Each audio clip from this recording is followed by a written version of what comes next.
John, do you feel like you have the toughest job on property this week? You know, I don't think about it that way. It's just a great honor. I grew up loving the US Open. I played home every night in the summer as the sun was going down, and that final putt on the last green was always for one thing, the US Open. You come to Pebble Beach, the weather here on the Monterey Peninsula is such a key factor with the wind, a little bit firmer conditions, and the rough that demands that you drive the ball in the fairway. It's what makes it such a wonderful place. The first cut you see, the intermediate, is pretty standard, but what is different is instead of 1.5 inches, maybe 2 inches of rough at the AT&T, you're going to see an intermediate cut of 1.5 inches, and then we're going to go straight to 4.5 plus. So what is the objective with the rough? When you say you have it 4.5 inches, is there a percentage of times you guys want players to have to lay out or pitch out, or do you want some of that balance of going for it or chipping out?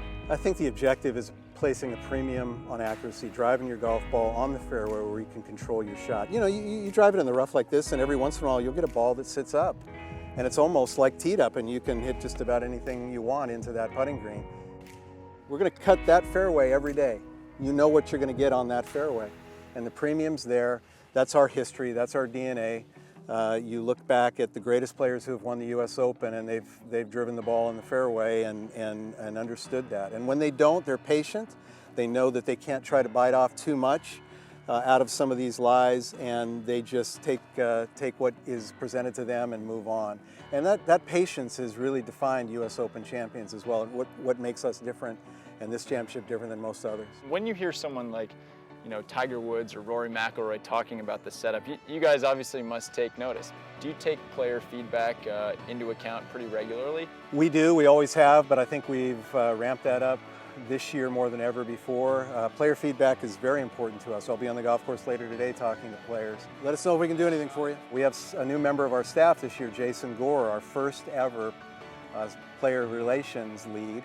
And in real time, Jason's engaging with players, seeking feedback, sharing our perspective about what we're doing, and it's really helped. This spot that we're in right now is particularly important because they're going to have to make a choice whether they want to take the risk-reward opportunity and drive it deeper and throw to that 28-yard fairway that's narrow, quality golf shot, or lay back with an iron or wood here and then maybe have a 3-wood in or lay up. All right, so now we're getting up a little bit closer to the green here, and I'm wondering about the firmness values of this golf course. Mm-hmm. It's very green out here. Well, it's been interesting. In May, they got a little bit of rain, a couple of inches, which is very unusual, and it just evened out the entire golf course.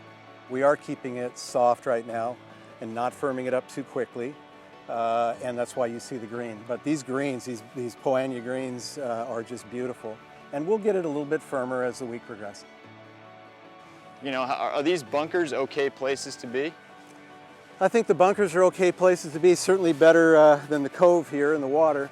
And you look at the rough here, the 4.5, 5 inches, there's no bailout over there. You don't want to short side yourself and have to hit over the bunker to some of the short pins and hole locations.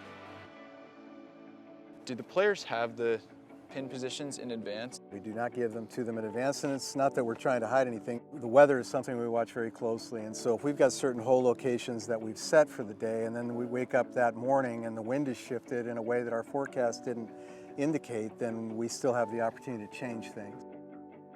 The ability to hit a quality golf shot onto firm greens is something that really will test the player's ability. Those that can do that and the US Open pressure will have earned something special.